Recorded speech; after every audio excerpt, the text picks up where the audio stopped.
Assalamualaikum warahmatullahi wabarakatuh.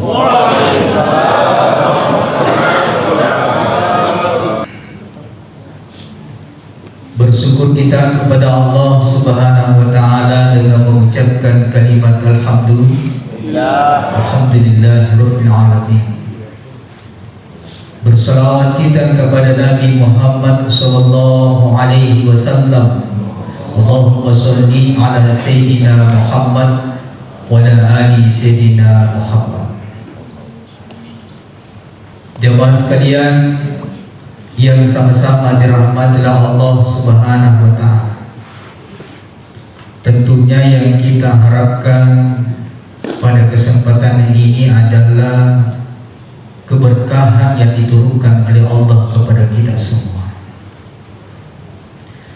Karena ketika ada pertemuan, di dalamnya dibacakan ayat suci Al-Quran, di dalamnya ada puji-pujian, kalimat alhamdulillah, di dalamnya ada salawat Nabi. Sesungguhnya pertemuan itu adalah pertemuan yang bernilai ibadah di sisi Allah, pertemuan yang diridhoi oleh Allah, pertemuan yang diturunkan berkah dari Allah Subhanahu wa taala. Mudah-mudahan keberkahan yang diturunkan oleh Allah, segala keinginan dan hajat kita insya Allah semuanya dimudahkan oleh Allah.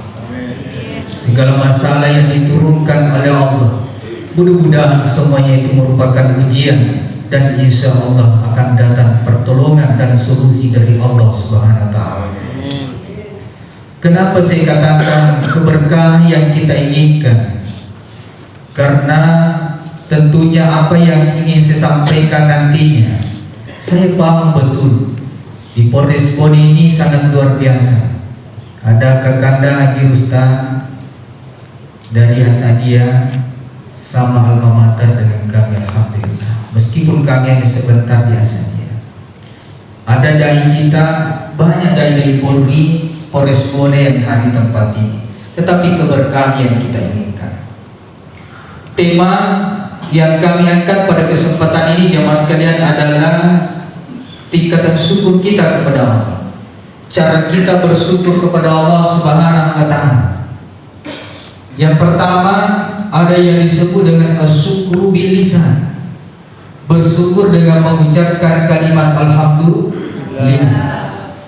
Makanya ada ungkapan mengatakan, bahkan ini di dalam lagu dikatakan, mulailah pekerjaan dengan membaca bismillah dan akhiri pekerjaan dengan membaca alhamdulillah. Siapa yang memulai pekerjaan baca bismillah dan mengakhiri dengan mengucapkan alhamdulillah, maka insya Allah pekerjaan itu bernilai baik di sisi Allah dan akan mendapatkan keberkahan dari Allah. Ini yang harus menjadi kebiasaan Bapak. Setelah melakukan misalnya tadi, setelah baca Al-Quran, setelah nanti mendengarkan tausiah, maka ucapkan alhamdulillah, terima kasih ya Allah, Engkau memberikan petunjuk dan bimbingan kepada saya, memberikan iman dan takwa di dalam hati saya, sehingga saya memiliki hati yang ikhlas tulus duduk di tempat ini untuk membaca ayat-ayat-Mu dan mendengarkan tausiah. Karena kenapa jemaah sekalian, betapa banyak saudara-saudara kita yang ada di luar sana. Apakah dia sementara mengendarai mobil atau motor? Apakah dia sementara duduk di kantornya? Apakah dia sementara bekerja di kebun atau di sawahnya? Tetapi hari ini kita merupakan umat pilihan karena diberikan hati yang tulus, niat yang baik untuk bersama membaca ayat-ayat Allah dan mendengarkan ayat-ayat Allah dan hadis Rasulullah Sallallahu Alaihi Wasallam. Maka sepantasnya kita mengucapkan kalimat alhamdulillah. Bapak Ibu jemaah sekalian, setelah kita bangun dari tempat tidur, apa doanya bangun tidur Bapak Ibu? Alhamdulillahilladzi at'amana wa saqana. Alhamdulillahilladzi ahyana ba'dama amatana wa ilaihi nusyur. Ini luar biasa Polres Poni. Nah, hafal semua, dibaca semua. Betul tidak? Kita ucapkan ini, kita bersyukur, berterima kasih kepada Allah. Ya Allah, terima kasih ya Allah, Kau menghidupkan saya kembali. Karena tidur itu merupakan mati kecil jemaah sekalian, maka kita ucapkan terima kasih kepada Allah. Ini yang diajarkan kepada keluarga dan anak kita. Usai kita makan dan minum, maka kita membaca doa alhamdulillahilladzi ahyana alhamdulillahilladzi at'amana wa saqana wa ja'alana minal muslimin. Ini yang kita baca. Kadang-kadang jemaah sekalian, ada anak-anak, ada orang tua, kita ditanya apa doanya sebelum makan, dihafal semua. Tetapi apa doanya setelah makan tidak dihafal. Memang Ustaz, yang saya hafal adalah doa makan saja. Yang penting minimal kita ucapkan alhamdulillah. Terima kasih ya Allah memberikan rezeki, memberikan makanan dan minuman yang lezat. Betapa banyak saudara-saudara kita yang ada di luar sana, mungkin saja ingin makan juga seperti apa yang kita makan, tetapi tidak diberikan rezeki dari Allah Subhanahu wa taala. Apakah itu disebabkan memang rezekinya sebegitu saja, atau memang karena kemalasan mereka untuk bekerja sehingga tidak mampu makan atau minum seperti apa yang kita makan? Maka kita ucapkan alhamdulillah.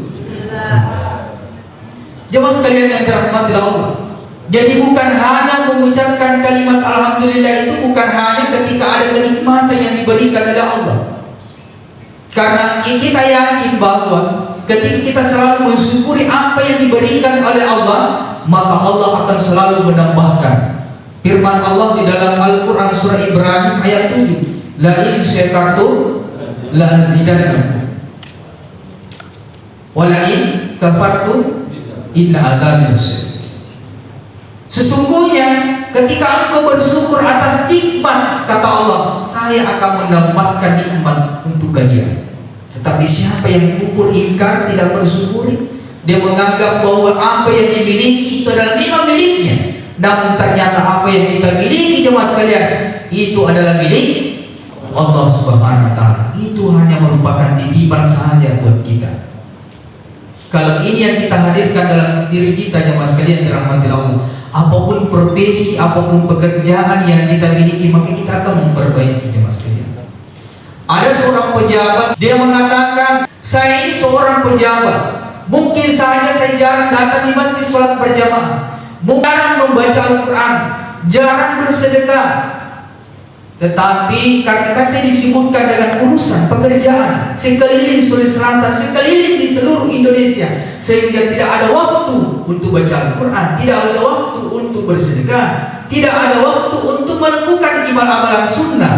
Tetapi saya gunakan pekerjaan saya gunakan tanda tangan saya gunakan kebijakan saya untuk memudahkan segala urusan sesama yang ada di bawah saya. Dapat keguna jabatan untuk menolong sesamanya jemaah sekalian yang dirahmati Allah. Sehingga inilah dijadikan aset jembatan untuk mendapatkan amal ibadah. Coba yang kalau begitu banyaknya orang kita bantu, mega ngaraki, mega doang, betul tidak? Ini jemaah sekalian yang dirahmati Allah. Jadi saya kembali, bukan hanya kenikmatan yang diberikan oleh Allah kita ucapkan kalimat alhamdulillah, bahkan sesuatu yang kita anggap tidak baik dalam diri kita, maka kita juga ucapkan alhamdulillah. Kalau misalnya jemaah sekalian memiliki seorang istri tidak cantik dan seorang suami tidak ganteng, maka kita ucapkan alhamdulillah atau innalillah. Alhamdulillah. Tetap ucapkan alhamdulillah Bapak Ibu. Karena kenapa? Betapa banyak kita itu sudah bersyukur karena sudah punya pasangan. Betapa banyak saudara-saudara kita menginginkan ada pasangannya, tetapi tidak diberikan rezeki oleh Allah ataupun tidak diberikan jodoh oleh Allah. Betul tidak? Betul. Mungkin kita harus syukuri. Kalau bapak punya istri cerewet, suka ngomel, begitu cerewetnya ngomel, karena ada perempuan tanda rendah, ada mau dimatiin rumah anak-anak tuh. Jadi jemaah sekalian, kita harus syukur, bersyukur Pak. Kalau ada istri yang suka ngomel, kalau ada perempuan yang cerewet, itu tandanya perempuan setia, bagus pelayanannya, betul tidak? Betul. Kenapa tidak bilang betul? Kalau ada perempuan yang cerewet di rumah Bapak Ibu, bersyukur kita. Karena kenapa? Kalau ada perempuan yang cerewet, tidak ada setan yang masuk dalam rumah. Kamu di setan minta turun. Ini kelebihannya. Maka kita harus syukuri apa yang diberikan oleh Allah. Kita ucapkan walaupun istri kita tidak cantik, ya Allah terima kasih kau berikan istri yang cantik. Insya Allah senang itu istri kita. Jangan mentang-mentang istri kita bolong ela bolong. Basic hidupnya. Jangan apa? Tersinggung istri kita, betul bu?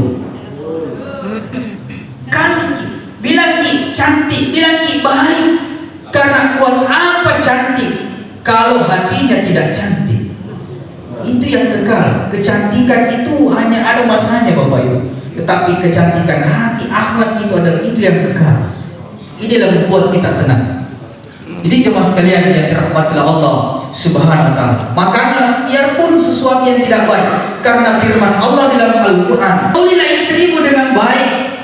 Kalau ada sesuatu hal yang tidak kusenangi dari pasanganmu, maka bersabarlah, karena boleh jadi sesuatu yang tidak baik itu waja'alallahu bihi khairan katsiran. Allah menjadikan sesuatu yang baik bagimu. Masya Allah. Jadi mungkin kita anggap tidak baik, tetapi ternyata Allah itu adalah baik buat kita. Tetapi Allah hanya ingin menguji kita. Apakah kita bersabar menghadapinya? Ketika mendapatkan anak, meskipun tidak baik wajahnya, meskipun tidak cerdas anak kita, kita ucapkan alhamdulillah. Ya Allah terima kasih Allah memberikan anak yang cerdas meskipun tidak cerdas. Ya Allah memberikan anak yang ganteng dan cantik meskipun tidak cantik, tidak ganteng. Nah sahabat, bisa jadi di waktu kecil tidak ganteng, bisa jadi di waktu kecil tidak cerdas. Tapi kalau ucapan itu selalu diucapkan oleh ayah dan ibu, kalau Allah menghendaki tidak ada yang susah, betul tidak? Allah bisa saja merubah. Kalau dia mengatakan kun fayakun, jadilah. Jadi ucapan yang baik diucapkan orang tua itu adalah merupakan doa Pak. Jadi jangan kalau jelek wajahnya anak tidak cerdas kita katakan bodoh ini. Tidak, bilangkan saya anak cerdas ini, anak ganteng ini, anak cantik ini. Insya Allah Allah akan merubah kecantikannya. Dia akan berubah menjadi anak yang cerdas. Makanya yang pertama jemaah sekalian, biasakan ganti ucapan aduh, ya Allah, mana mau pakai? Ganti ucapan itu dengan ucapan alhamdulillah. Biasakan ini. Kalau ini menjadi kebiasaan, insya Allah hati kita akan tenang. Hidup di muka bumi lebih di akhir nanti jemaah sekalian. Karena kata Rasulullah, kalimatul alhamdulillah, Rasul syukur, kalimat alhamdulillah, uluna syukur ini. Ini yang pertama. Masih mau ditambah 2 menit lagi? Gas. Sedikit lagi Bapak. Yang kedua, ada yang disebut dengan asyukur bin amal, bersyukur dengan perbuatan. Yang mana dimaksud dengan bersyukur dengan perbuatan jemaah sekalian? Di dalam Al-Quran digambarkan surah Al-Kautsar, inna a'tayna kal kautsar fasholli li rabbika wanhar. Sungguh Allah telah memberikan begitu banyak nikmat kepada kita jemaah sekalian.